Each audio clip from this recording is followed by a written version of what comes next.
Today we welcome expert outdoorsman Hank Williams of Pinedale, Wyoming. Welcome. Thank you. You're welcome. Since you first moved to western Wyoming at the age of 4, you've hiked, backpacked, skied extensively in the Wind River Range. Do you remember your first reaction to the Wind River Mountains and Green River Valley? So my dad actually was the scoutmaster, so he came to the Wind Rivers, back in the 60s, and so when he retired, Pinedale was a great place. So grew up doing a lot of backpacking with my parents and a lot of hunting in the fall. So I remember my first backpacking experience. I was about 7 years old, and I remember we went up out of Moose Gypsum in the Upper Green, and we went up Jim Creek, and I remember a couple of really funny experiences. We were crossing Jim Creek, and the water was high. Remember my mom tossing her boots across. Well, one didn't make it, and it landed right in the middle, and it floated down, and my dad was heroic and rescued the boot. But it was really fun. I do remember that a lot of that trip was actually cross country, and I remember just having a passion for it, even at that age. And then growing up, it wasn't too long after that I started doing some day hikes on my own, and then when I got into high school, it just really took off for me. Started doing some long day hikes, and I just realized that I really had a connection with the winds. And it's been a fun adventure exploring them ever since. A lifelong passion. So, yep, for sure. Cool. So, could you share with us a bit about this passion for these mountains and your personal history beyond just your childhood and such? Yeah, so, so in high school I think it's when it really flourished, and I just had a knack for long day hikes, and I remember a few years after high school, I did my first trip to Fremont Peak in a day, which is 33 miles, and I just loved the long day hikes. Got into doing summits, and then it's like every time you go into the winds, you can just see an area from a summit that you haven't been before, and it was a draw for me.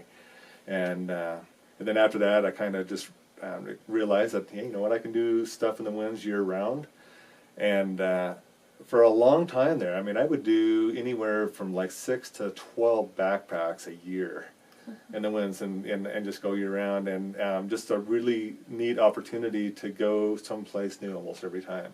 And I got to know the Bridger Wilderness pretty extensively, and then I'm like, now there's the east side, and you got the Fitzpatrick and the Paposia and the Wind River Indian Reservation, which is really special. And there is so much country up there, and you don't even realize it until you go up there. But I became really obsessed with the winds. And again, just remember looking at summits, and looking at the map and say, yeah, next time, maybe in a couple of days, that's where I'm going to go. And at this point, and so now if you look at my history, I've been out of every trailhead in the winds. I probably have logged about 2,500 miles of hiking. So it's the only thing that I really claim to be an expert about. So if you show me a picture in the winds and I don't know where it is, I'm really disappointed in myself. So, but just there's just so many really cool features about the winds, and I've gone out of the Wind River Range every once in a while and done some backpacking in the Tetons and the Wyoming Range and the Beartooths, but for some reason the Wind Rivers continue to be my number one choice. I never get tired of them. Locally, you're well known for your landscape photography. Could you tell us a bit about how you got into this photography and what it is about this region that you're attempting to capture in your photographs? So it was just a really cool way to document my trips, and I don't really claim to be a great photographer, but you don't have to be in the winds because the country is so beautiful. And so I just remembered, it was a fun way when I first started off in high school, just documenting the trips, and had a really, cheap point and shoot camera, and came back, and I just remember some of the reaction that I got from my friends and my family saying, "Wow, that's really, really impressive," and just getting that positive feedback from the pictures. I'm like, "Oh, that's really cool." So it's a neat way it's a journal for me, and so again, I have a very extensive collection of Wind River photography.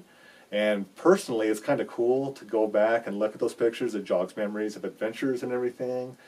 And then with social media, with the advent of Facebook, that's my primary use of Facebook, is putting those pictures on there. And it's been really neat to see people connect with those photos, and it reminds them of their backpacking experience in the winds, and then just recently I took that a step further and started doing some slideshows, and people really enjoy that stuff for various reasons. You know, again, for how they relate to their own backpacking experiences, for just to see the beautiful areas that are available on public lands in Wyoming has been it's been a neat deal. So Fremont Peak, which you mentioned you did your day-long trip into, that was originally thought to be the tallest peak in the Wind River Range. Of course, now we know Gannett Peak is the tallest, but Fremont is still garnering a lot of attention and is a main part of the Wind River Vista.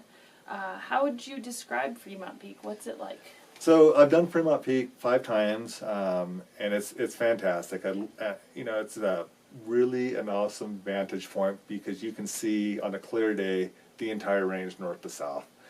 You got a really cool view of Gannett and a number of 13ers, the glacier off the backside. You can look down and see the upper half of the North Fork of Bull Lake Creek, which is a very obscure but beautiful drainage, and see one of the Milky Lakes, and so just the adventure is fantastic, and just the view is fantastic from the top. And yeah, I've actually done Fremont twice in a day. Oh, wow. So actually, you know, it's kind of a measuring stick for me. So when I'm like 60 years old, I still hope to be able to do Fremont in a day. Might be a little slower, but that's a good goal to work towards. yeah, I think so. I think so. So you've definitely followed in the footsteps of some pretty impressive mountaineers and explorers, from John C. Fremont, his government-funded first ascent of Fremont Peak in 1842, to scientific researchers in the 1800s, and then to our more modern adventure seekers of the 20th and 21st centuries. How do you think your experiences have differed or been the same as these others? So not nearly as tough as those guys. I mean, very, very impressive. You know, you look back at like John C. Fremont and even some of the early mountaineers in the winds. First of all, the type of gear they had is nothing compared to the technology and the gear, you know. So, I mean, you know, leather-soled shoes and no clothing. It was synthetic, you know, hemp ropes and stuff is what they climbed with back then. And no trails and no maps. I mean, they were going into an area where they basically had to, you know, travel cross-country completely, indirect routes because no routes had been established, no maps, and yeah. And so now, I mean, who goes into the winds without at least procuring a map to research the route in advance, and then just the gear that we have that makes the trip so much easier. So those guys had a definite element of toughness that we don't have to have. So lots of respect, and it's really amazing and fun to read about their adventures, and the amount of effort and the fortitude that was required to summit back then is a lot greater than what it takes today. So yeah, pretty impressive stuff. Well, and how about the modern people that are in there today? How do you think your experiences differ from them? So I definitely like to have the element of adventure. If I do a trip and I don't come back with a pretty exciting story, it's a disappointment. I find, and most people that know me, I attract that type of experience. You know, so when I go back in the winds, I can come back and say, yeah, you know, there was a time I almost got swept over a waterfall, you know, and things like of that nature. I love to have the element of adventure and the element of challenge. So most of the time when I plan a trip in the winds, fairly aggressive. I'm like, yeah, we're going to cover some miles, and I love to incorporate cross-country travel and say, yeah, we want to go from point A to point B, no trail, no problem, you know. And that's one thing about the winds that you'll discover is cross-country travel with some pretty elementary map skills is relatively easy and very rewarding. So I think that's one way that I differ. I think a lot of the use in the Wind Rivers, they use the trail as a security blanket. And I find that even if you go to the popular areas during the popular times of the year, if you get off the trail, you can find all the solitude you want. So that's, you know, kind of cool to know. And I know you can go up to Elkhart, like in August, you know, and there'll be a couple hundred cars in the parking lot, and you might see a lot of people when you start off, you know, in the first few miles. If you go cross country, you'll feel like you're the only person in the world. So. Right. Yeah. Have you always used the same route to climb Fremont Peak every time you've gone up? No, so I've done 3 different routes. My favorite experience was when we actually went over through Indian Pass, went across Bull Lake Glacier, and then went up on Upper Fremont Glacier. And I actually climbed Fremont from the east side and then descended on the west side with a full backpack because plans had changed.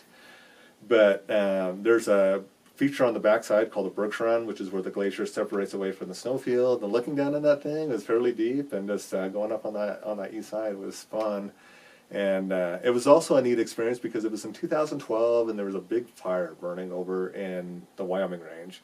And I have never seen the Indian Basin fill up with smoke like that before, and it was kind of surreal. I came down into the basin, and it was like 3 o'clock in the afternoon, and the sun was blood red, and everything had like a reddish tint, so all the rocks and everything. It was kind of creepy. Yeah, eerie for sure.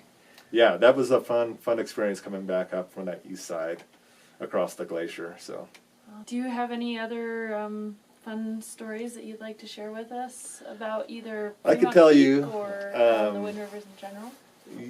Yeah, so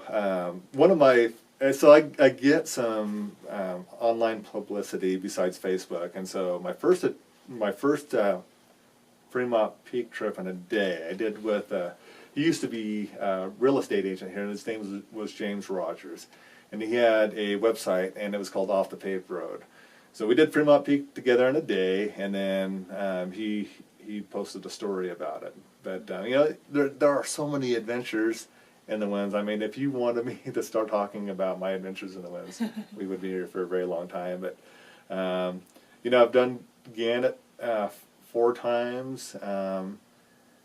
I can tell you my most interesting adventure that I've had in the winds was when we went up Wells Creek, which is a tributary to the Green. And we actually went up another drainage up to the north, which is called Tourist Creek, and we crossed over into Wells Creek, and then me and my friend decided to come down Wells Creek. Well, it was in July, and there was a ton of water. And Wells Creek drops into this really narrow chasm, and there's a series of waterfalls, like 40-foot waterfalls right in a row, and it's pretty sketchy. So we got to a point where we had to cross the creek, and so we roped up, and my friend crossed the creek successfully. And then I roped up, and I was in the middle of the creek. The current caught me and swept me to the brink of the fall. But I remember my first thought, and this was really scaring me, is that I was going to go over the edge before the rope caught me, and I was going to have all this water pressure pushing down on me. But I went right to the brink, and of course my friend's taking pictures of this, right? And so it's really cool to see, but I'm like, yeah, thanks a lot for your care and concern, right? So I get back out of the creek, but I'm on the wrong side of the creek, and so he's on the other side. And so I take the rope, and I rappel down a few pitches, and I get to a point where I can do a traverse, where we have climbing rope, which is fairly elastic. So I toss the rope over, I anchor up on my side, he ties off on the other side, and I'm going across, and the rope stretches, and so I actually start hitting the waterfall. My body's like ricocheting off it, and I just remember the cold water just going down my coat, and in my pack, and I get to the other side, and I was relieved, but it started raining. Oh, jeez. So it was quite the adventure, but of course, he took pictures of me, crossing that the entire way, so it's kind of like a movie, It's pretty crazy. So that's probably the closest call I've had in the winds. Okay. But lots of good adventures, though, for sure. So. Wonderful. Now, are you working on any current goals or projects in the mountains here? Yeah, so I would like to do all the 13ers in the winds, which is 40. So 13ers being above 13,000 feet. Yep. And then I'm actually writing a book. Oh. I am writing a book, and I don't plan on making any money. It's basically, this book's going to be for the people that know me personally, and so for my family. So I figure, it's going to be about a 3 or 4 year project. Okay. But I know that I have plenty of photos to put in the book. Right. So, and it's just going to be a recap of my best adventures in the winds and my observations. Of course, I've done a little scientific research up there about the geology, which has been really interesting, and a little bit about flora and fauna. But mainly, just going to be stories. And again, my intended audience for this book is going to be for people that know me. Okay. So. Well, that's great. Thank you so much. If you guys are interested at all in any more of Hank Williams' stories, he does do some pretty fantastic slideshows here in Pinedale, and of course you can find Hank on Facebook. So thank you so much. Thank you very much.